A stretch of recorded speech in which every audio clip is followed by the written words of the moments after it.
She looked like she didn't belong. Scuffed sneakers, a faded blouse, and a violin wrapped in old cloth. Laughter erupted the moment she stepped in. Did the janitorial staff get lost? Is this a music audition or a charity casting call? Someone tossed her a plastic chair. Save the leather ones for real musicians. A student shoved a dusty, out-of-tune practice violin into her hands. Let's hear what a supermarket cart sounds like. She said nothing. She just sat down and played. By the third note, the room froze. What they thought was trash had just made the walls tremble. The auditorium of the prestigious Cascade Academy hummed with anticipation, its plush seats filled with polished performers clutching gleaming instruments. At the back of the room, almost invisible against the grandeur, sat Elena Carter, her plain cotton dress, slightly worn at the cuffs, hanging loosely on her frame. Her old canvas shoes, faded and frayed, peeked out beneath the fabric. Her dark hair was pulled into a neat bun, framing a face that was striking in its simplicity. Beautiful, but deliberately unadorned. At 25, Elena carried herself with a quiet strength, her brown eyes scanning the room with calm observation. Today was the Academy's annual audition for the Global Showcase, a performance that could launch a musician's career onto the world stage. The room buzzed with nervous energy as students whispered about who might secure the coveted solo spot. Elena, however, sat alone, her hands folded neatly in her lap, a worn violin case resting at her feet. She wasn't here to chase fame. She was here for something far more personal. Across the aisle, Professor Vivian Holt, a sharp-eyed woman with a reputation for ruthless standards, leaned toward her colleague, Dr. Nathan Price. Her gaze landed on Elena, and a smirk tugged at her lips. "Look at that one," she murmured, nodding toward the back row. Bold of her to think that dress belongs under stage lights. Dr. Price, a lean man with a knack for biting remarks, followed her gaze and chuckled. "What's next? Auditioning in a thrift store hall?" Their laughter drew attention, and soon whispers rippled through the room. Students turned to glance at Elena, their expressions a mix of pity and amusement. A few covered their mouths to hide their grins. Elena's face remained composed, though her fingers tightened slightly around the handle of her violin case. She'd faced judgment before, countless times. In fact, it wasn't new, but it still stung. In the front row, Julian Reese, a violin prodigy with slicked back hair and a tailored jacket, caught wind of the mockery. His reputation as the Academy's golden boy was well earned, but so was his arrogance. He leaned toward his friend Lila Monroe, a clarinetist with a sharp tongue, and smirked. "She looks like she wandered in from a flea market," Julian said, loudly enough for those nearby to hear. "What's she even doing here?" Layla giggled, tossing her sleek ponytail, probably lost on her way to a street performance. The room erupted in soft laughter, and Julian's confidence swelled. He stood, brushing imaginary lint from his sleeve, and addressed the crowd with mock generosity. "To be fair," he called out, his voice dripping with sarcasm, "let's give her a chance, at least for our entertainment." The laughter grew louder, bolder. A few students clapped as if it were a performance in itself. As Elena crossed the room to retrieve her violin case, Lila Monroe stood abruptly, her clarinet glinting under the chandeliers. "Hold on," she called out, her voice sharp and theatrical. "Let's make sure everyone gets a good look at our star performer." She gestured at Elena's dress with exaggerated pity, her lips curling into a sneer. "I mean, really, did you think this was a costume party? Or do you just not own a mirror?" The room roared with laughter, students pointing as Elena's cheeks flushed faintly, not from shame, but from the sheer weight of their malice. Leela sat back down, triumphant, as whispers of pathetic and embarrassing slithered through the crowd. Elena's eyes flicked toward Julian, but she didn't flinch. Instead, she tilted her head slightly as if studying him. Her silence only fueled the room's cruelty. Professor Holt raised an eyebrow, amused. "Well, Reese, since you're so charitable, why don't you fetch her an instrument? Let's see if she can at least hold a bow correctly." Julian grinned and strode to a storage closet at the side of the stage. He returned with a dusty, neglected violin, its varnish chipped, its strings dull and slightly rusted. The instrument was a relic, one the Academy hadn't bothered to maintain. He thrust it toward Elena with a theatrical bow. "Your Stradivarius, my lady," he said, prompting another wave of laughter. Elena rose gracefully, her movements deliberate. She accepted the violin without a word, her fingers brushing the worn wood with a tenderness that went unnoticed by the jeering crowd. She carried it to the stage, her steps steady despite the weight of every eye in the room. The auditorium fell into a mocking hush, anticipation crackling like static. Before Elena could reach the stage, Professor Holt raised a hand, silencing the room with a single gesture, her eyes cold as marble, fixed on Elena's modest figure. "Miss Carter, is it?" she said, her voice dripping with condescension. "I must commend your courage. Most people would know better than to waste our time with such a humble presentation." The word hung in the air like a slap, and a few students snickered, emboldened by her authority. Elena met her gaze without flinching, but the professor's words cut deeper than the laughter, a deliberate reminder that she was an outsider here. Dr. Price leaned back in his chair, folding his arms. "This should be enlightening," he muttered. Lila whispered to the girl beside her. $10 says she can't even play a scale." Elena stood alone under the spotlight, the harsh beam highlighting the simplicity of her appearance. She adjusted the violin's pegs with practiced ease, her fingers moving with a quiet confidence that contrasted sharply with the room's disdain. The strings, though out of tune, responded to her touch, and within moments she'd coaxed them into alignment. She tested the bow, drawing it lightly across the strings, and a faint, clear note cut through the silence. As Elena adjusted the violin's pegs, Julian leaned forward in his seat, his voice carrying across the silent auditorium. "Careful with that relic," he mocked, standing to tower over the edge of the stage. He stepped closer, his shadow falling across her, and flicked a speck of dust from his sleeve, as if her presence dirtied the air. "Wouldn't want you to break it, or yourself, trying to impress us." A few of his friends laughed, egging him on, and he leaned in, his tone low but venomous. "Why don't you just quit now? Save us all the second-hand embarrassment." Elena's fingers paused briefly on the strings, but she didn't look up, her focus a shield against his looming presence. Julian snorted from his seat. Beginner's luck. Elena closed her eyes for a brief moment, as if centering herself. As Elena lifted the violin to her chin, a murmur swept through the audience, growing into a chorus of whispered taunts. "She's actually going to try," one student hissed loud enough for others to hear. Another added, "Bet she learned from YouTube tutorials." Someone in the back row mimicked a screeching violin, drawing stifled laughter that spread like wildfire. The sound swelled, a collective cruelty that seemed to press against Elena from all sides, daring her to falter.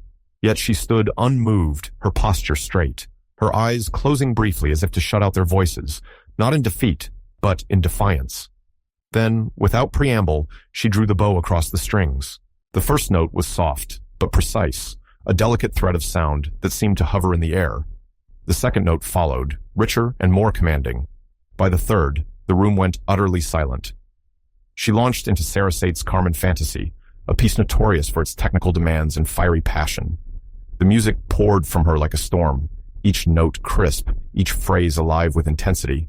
Her bow danced across the strings, coaxing impossible clarity from the battered instrument. Her fingers flew through intricate passages, never faltering, never rushing. The melody surged and retreated, now playful, now heartbreaking, weaving a spell that held the audience captive. Professor Holt's smirk vanished. She sat forward, her hands gripping the arms of her chair.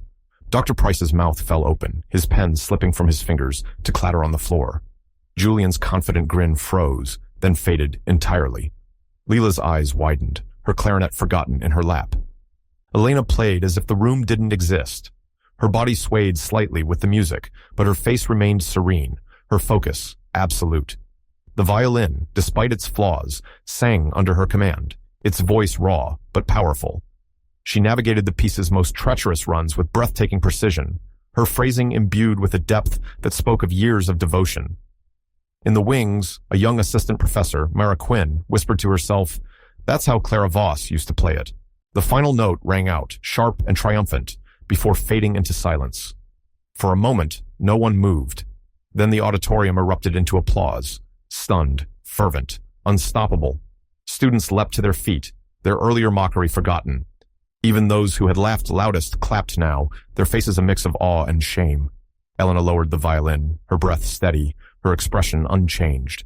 She didn't bask in the applause or acknowledge the crowd's sudden adoration. She simply stood there, the dusty instrument cradled in her hands, waiting. Professor Holt was the first to speak, her voice unsteady. "Young lady, what is your name?" "Elena Carter," she replied softly, her tone polite but firm. Dr. Price stood, adjusting his glasses as if to see her more clearly. "Where did you train, Miss Carter?" That was extraordinary.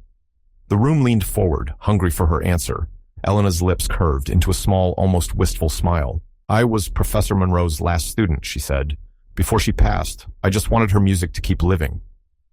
The auditorium fell silent again, the weight of her words settling over them like a fog. Professor Clara Monroe had been a legend, a reclusive genius whose performances had redefined the violin for a generation. She was notorious for refusing formal students, claiming no one was worthy of her time. Whispers had circulated for years that she'd taken on a single apprentice in her final days, but no one knew who or if the rumor was even true. Mara Quinn gasped audibly, her hand flying to her mouth. Monroe? You studied with Clara Monroe? Elena nodded once, her eyes distant. She taught me until the end. The panelists exchanged glances, their faces pale. Professor Holt's earlier amusement had evaporated, replaced by something akin to fear. Dr. Price sank back into his chair, muttering, "My God." Julian shifted uncomfortably in his seat, his hands clenched into fists. Lila stared at the floor, her cheeks flushed with embarrassment. The room's earlier cruelty now hung like a shadow, impossible to ignore. Professor Holt cleared her throat, struggling to regain her authority. Miss Carter, that was an exceptional performance. We'd like to offer you the solo position in the Global Showcase. It's a rare opportunity. Thank you, Elena interrupted gently, but I'd rather not take the solo. A murmur of surprise rippled through the crowd. Julian's head snapped up, his eyes narrowing as if he couldn't comprehend her refusal. Elena continued, her voice steady but warm. I'd like to propose something else. There are students out there who love music as much as I do, but can't afford to study here. If I'm chosen for anything, I'd ask that the Academy create a scholarship fund in Professor Monroe's name for them. The panelists blinked, caught off guard. Dr. Price recovered first, nodding slowly. That's a generous request, Miss Carter. We'll take it under serious consideration. It's not about generosity, Elena said, her gaze unwavering. It's about what's right. Music shouldn't be locked behind a paywall. The room was quiet again, her words resonating with a clarity that shamed the earlier mockery. Mara Quinn wiped a tear from her cheek, her expression one of quiet admiration. Professor Holt hesitated, then nodded. Very well, we'll discuss the scholarship immediately. But, Miss Carter, you must understand, you've earned a place here today. Your talent is undeniable. Elena inclined her head, a gesture of acknowledgement rather than agreement. Thank you. But I didn't come here to prove myself. I came to honor my teacher. With that, she stepped off the stage, her violin still in hand. The applause followed her, softer now, almost reverent. As she passed the front row, Julian averted his eyes, his jaw tight. Leela twisted her clarinet in her hands, unable to meet Elena's gaze. In the days that followed, the Academy was abuzz with Elena's performance. Students recounted the audition in hushed tones, as if afraid to disturb the memory. The panel convened an emergency meeting, and within a week, the Clara Monroe Scholarship Fund was announced, a full-ride program for talented musicians from underserved communities. Elena's name was attached to the initiative, though she'd insisted it honor Monroe alone. The fallout for those who had mocked her was swift and contained. Julian Reese was suspended for a semester, his misconduct deemed a violation of the Academy's code of conduct. The day after the audition, the Academy's main hall was packed for an emergency assembly. Julian Reese stood before the faculty, his usual swagger gone, replaced by a flush of humiliation. Professor Holt, her face grim, announced his suspension to the silent crowd. Your actions disgraced this institution, she said, her voice cutting through the air. You mocked a peer whose talent surpasses your own. And for that, you'll spend a semester reflecting. Off campus. Julian's eyes darted to the floor, the weight of every gaze crushing his pride. Whispers followed him as he left. The golden boy, now a cautionary tale. His future at Cascade, hanging by a thread. Lila Monroe faced a similar penalty, her scholarship placed under review. Lila Monroe's reckoning came during a closed-door meeting with the Academy's disciplinary board. Her scholarship, once a point of pride, was now in jeopardy. Her clarinet performances overshadowed by her role in Elena's humiliation. Dr. Price, who had chuckled at her taunts, now sat stone-faced as he read the board's decision. Her funding was under probation, her reinstatement contingent on a public apology and mandatory ethics training. Leela's hands trembled as she left the room, her sharp tongue silenced, her status among her peers crumbling. The news spread quickly, a stark reminder that talent alone couldn't erase cruelty. Professor Holt and Dr. Price issued public apologies, their words carefully crafted but sincere. The Academy's culture shifted, if only slightly, as students whispered about the girl who'd turned their world upside down. Elena, meanwhile, continued her studies quietly. She attended classes, practiced in empty rehearsal rooms, and declined every interview request that came her way. When asked why she'd refused the solo, she'd only say, "The music matters more than the stage." One evening, as she left the academy, a younger student, a timid cellist named Zoe, approached her. "Elena," she said hesitantly, "I was there at the audition." "I didn't laugh, but I didn't stop them either." "I'm sorry."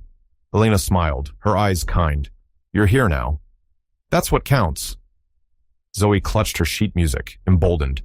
"What you did, it changed things. People are talking about the scholarship, about Monroe, about you." "I didn't do it for me," Elena said, adjusting the strap of her violin case. "I did it for her, and for anyone who's ever been told they don't belong."